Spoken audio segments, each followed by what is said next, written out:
Coaches, this is Rick from The Art of Tennis. Welcome to episode 43. So today we're going to talk about the day I won my first club coach contract and how that changed the course of my career. If you haven't been here before, I do this weekly YouTube episode helping coaches become better at their craft and a little bit more business savvy. If you're into this, there's a free 14-day newsletter below where you can learn a little bit more about coaching and business. So let's get cracking. So back in year 2001, I'd come back from college tennis and I'd started university in South Australia, Uni of SA, doing international business marketing. And I wasn't really sure what I wanted to do, but I was interested in marketing, interested in business, didn't really want to work for a big corporation. So that was always seemed to be a bit of a problem. And mostly the international business degree had a fourth year that was spent in overseas, in Canada or UK. And to be honest, that was driving me, is to travel for the fourth year. But here's what happened. I got to 6 months into that degree after a year in America the year before, and I realized this wasn't for me, okay? I went to a counselor at the uni and they said, do you know what? You're better off getting into some work and then studying to make yourself better at your job. So in other words, instead of studying first and then working, this particular counselor recommended that I find a job and then I study to complement that job, which I thought was a really good suggestion. So I dropped out of uni, and in the end, I moved to Darwin to become a tennis coach, right? From Adelaide to Darwin to coach tennis. Now, I've said in the first few episodes my full story, but effectively went from Darwin, from Adelaide to Darwin, Darwin to Perth, Perth to the UK, and then I come back to Perth.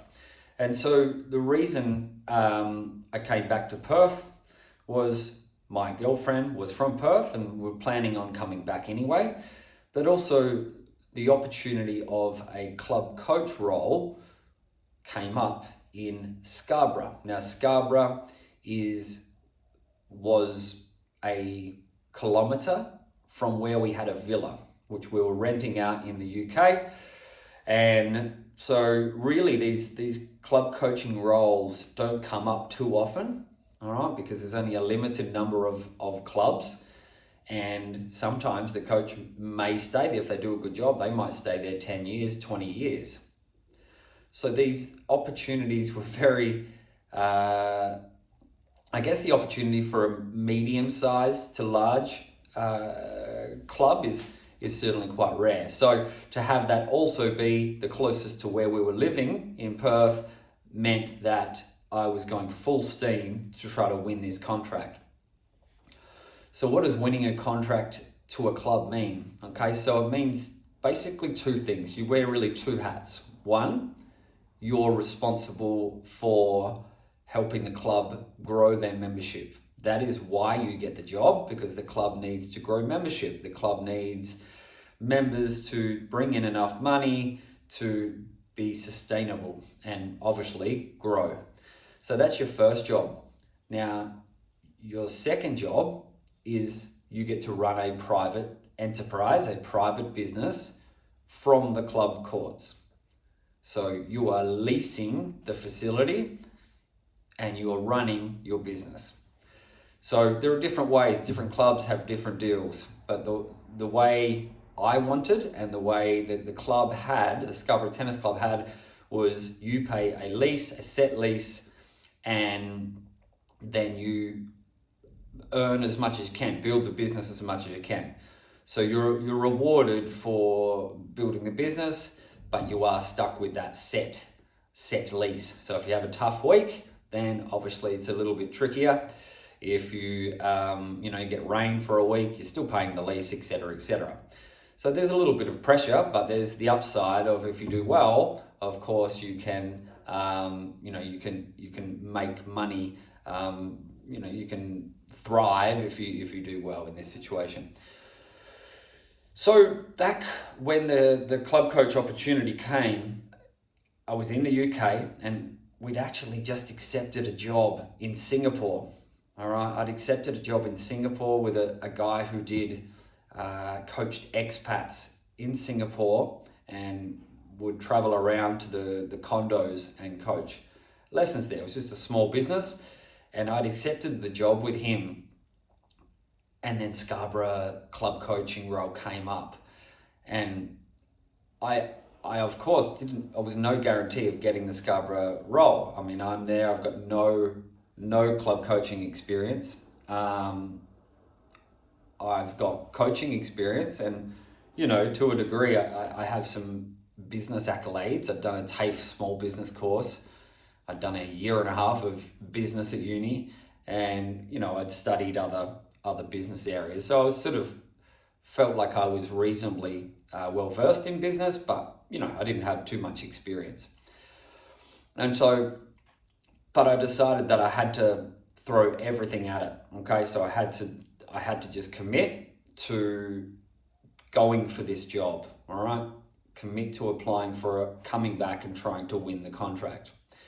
And so that's what I did. I had to tell the guy from Singapore, I'm sorry, we're going to move back to Perth. He was a little bit disappointed, which is fair enough. And my wife was happy because she was keen to go back to Perth rather than, or not wife at the time, girlfriend at the time, rather than, travel around, which I was wanting to do. And so we went back to Perth, and I set to work on applying for this role because it was in the future. They were just taking applications early. And so I did. I got to it. Now, what I did was researched the area, researched Scarborough and surrounds, looked at the demographics of the area. Now, I still remember it being 33 or 34 in most of the suburbs. That was the average age or the median age of people there, which really meant that there was a lot of young families. That early 30s to mid 30s means that the kids are likely 3, 4, 5 years old. And so I saw that as a really good opportunity. So did the demographics, and then started to create some sort of business plan on how we could expand the program, which would then result in more junior pennant teams, which would result in more junior members, and bringing in some what would be fairly innovative programs like cardio tennis before it became a brand in Australia. It was done in the US, but it hadn't been done in Australia yet. So bringing in cardio tennis, bringing in the Hot Shots type program. Again, Hot Shots wasn't in then. Mini tennis had been really big in the UK where it'd been. So I was, selling the fact of this progression of coloured balls, etc., etc. And so when the opportunity to apply for the job, I went full steam because there wasn't many opportunities like this, and I had to win it. Now, when I found out who else was applying for it, because it's a small circle in tennis, and I knew it was going to be tough, but included in the applicants was a gentleman already a member at the tennis club with an extremely high profile playing background and coaching background. All right. But he was probably at a stage where he wasn't wanting to spend 20 years building a business. He would have been a very suitable candidate, but it wasn't probably at that entrepreneurial stage, which I was at 25 years old. There was also 3 that I know of who were similar age to me or a year or so older who had big playing backgrounds. All right. So, far closer to the professional level playing background, not necessarily a big coaching background because I got started fairly young in coaching, but big playing background. So I felt the pressure of that, right? I always had a little bit of inhibition that my playing level wasn't good enough. Even though I was a, Div 2 NCAA college player, I snuck into low level state grade. And so I knew I could play, but when you compare yourself to other people who've, maybe had ranking points or played on a low level tour type stuff, you do get intimidated by that. So the opportunity came up to get interviewed, which was great. And obviously in the interview, I mean, I think a lot of tennis coaches, they might lack a little bit of professionalism, and they go to interviews in tennis shorts and t-shirt and thongs or tennis shoes. So I certainly wasn't going to do that. I wanted to at least show them that I was committed to being professional, and I wanted to prove to them that I was the real deal. So, and I'm not someone who likes to dress up in suits and things like this. It's not my style, but I did certainly dress up in dress shoes, black pants, and a nice shirt, because I'm going in there not as a tennis coach, but I'm going in there as a business owner. So I got to the interview, and I remember, and now I know the people who are in the interview. But at the time, it was very intimidating. People of all different ages, perhaps 6 on the selection committee, 5 or 6. And look, I think I spoke well, and I had a business plan which I printed out, made folders with everything in there, and handed the folders to other people to look at. So I was doing everything I possibly could. Now, I had a plan, and I really genuinely did have a plan on how we could build membership from those hot shots, bringing adults in with these unique programs, running night competitions, and then building the pennant teams with competition players. I had a plan to build membership, and I think the interview went pretty well. Now, I do remember one particular question, which, as simple as it was, it stumped me a little bit. And it was a gentleman, and he'd been around in business and sales manager type roles. And he just said, "Rick, have you ever run a business before?" And even though I had all these theoretical business plans, my actual business experience was a little bit limited. I had started a very small coaching business up in the north of Perth, up in Quinns Rock, right in the northern suburbs, which was a growing area, new development, new suburbs. And I was just doing Sundays there. Okay, and I had, a nice little mini program. And while I was in England, I actually got a guy to look after that, and basically paid him 80% of the income that come in, and I just kept a little clip, but mostly I just kept it so I could continue on when I come back from the UK. So I did use that as my business experience. I had worked for other people, building my own lessons, which isn't really your own business. You are rewarded for building private lessons, of course, but my only actual business experience with my own business name was this 1 day a week program up north. So I told him what I had, and promised that I also knew a lot more about it. But it's just such a simple question like that can throw you off when you've got all these theoretical business ideas.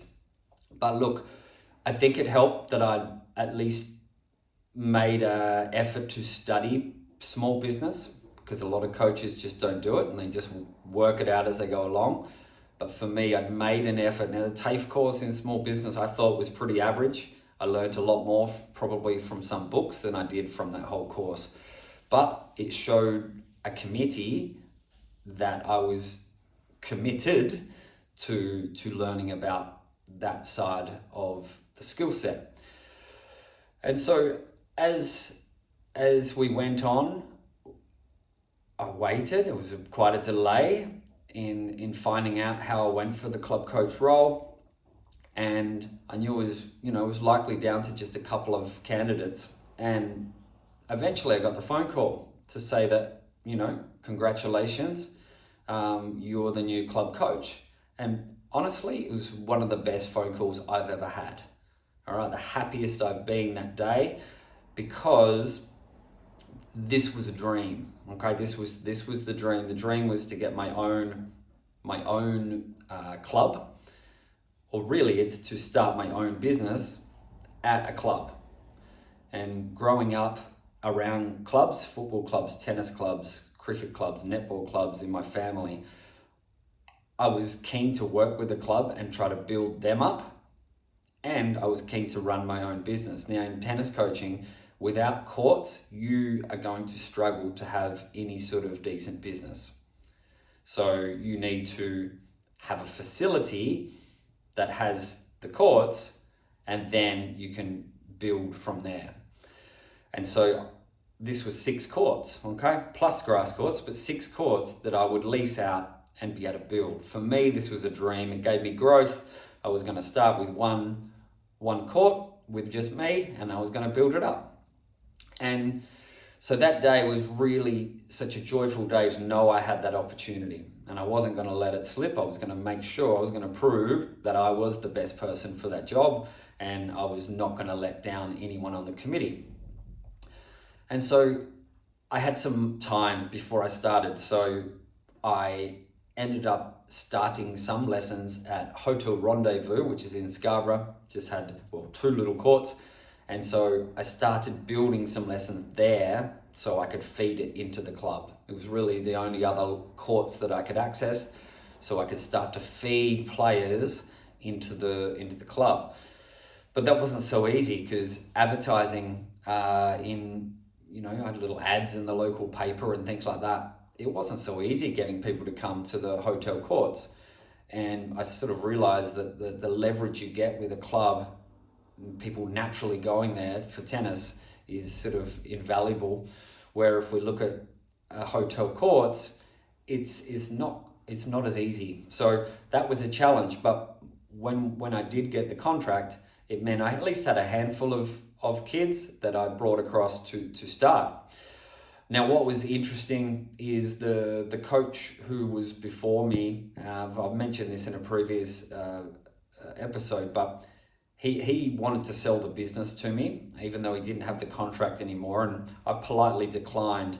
I didn't really have the money on what he was asking for the business, and I needed to buy things like ball machines, restringing machines, baskets, balls, do up the pro shop a little bit. So I had to spend the money different ways, but because he wasn't so impressed with me not buying the business, he told people there was no coach operating for the next term. So the word around the junior club was there was no coach for the term which I was starting. So that was a challenging beginning. And so really we started with nothing. Okay, I think we had 3 groups, and a couple of private lessons.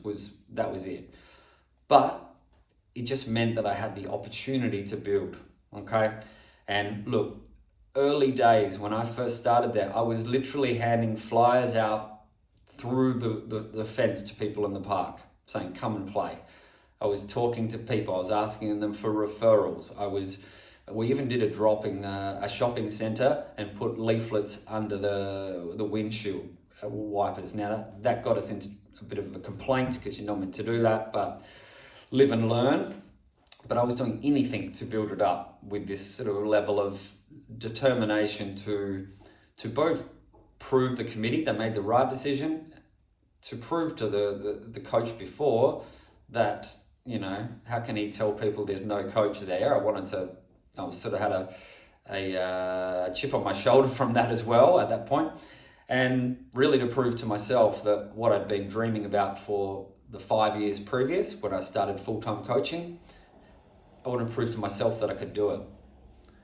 So to get a club coaching role is not that easy, and you need to be prepared to have multiple skill sets. So you need to be a qualified coach with a really good tennis plan, but you also need to have those business skills, which includes business planning, how you're going to build a team, how you're going to transition some of these kids and adults into different pathways which supports membership.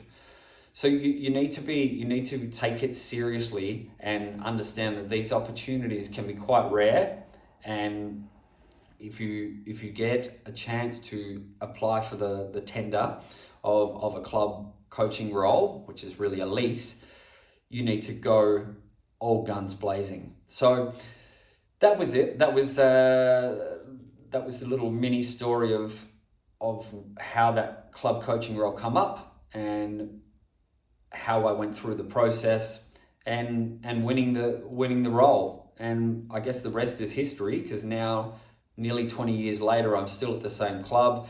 I've had some opportunities to look at other places, but it was I'm happy where I am, and we've built it up to be everything that I had originally envisaged. So I think that's it from me, and join the newsletter if you're interested in this stuff. If you're a coach and you're wanting to grow as a coach or a business owner, join the free 14-day newsletter. And otherwise, I'll see you next time. Cheers.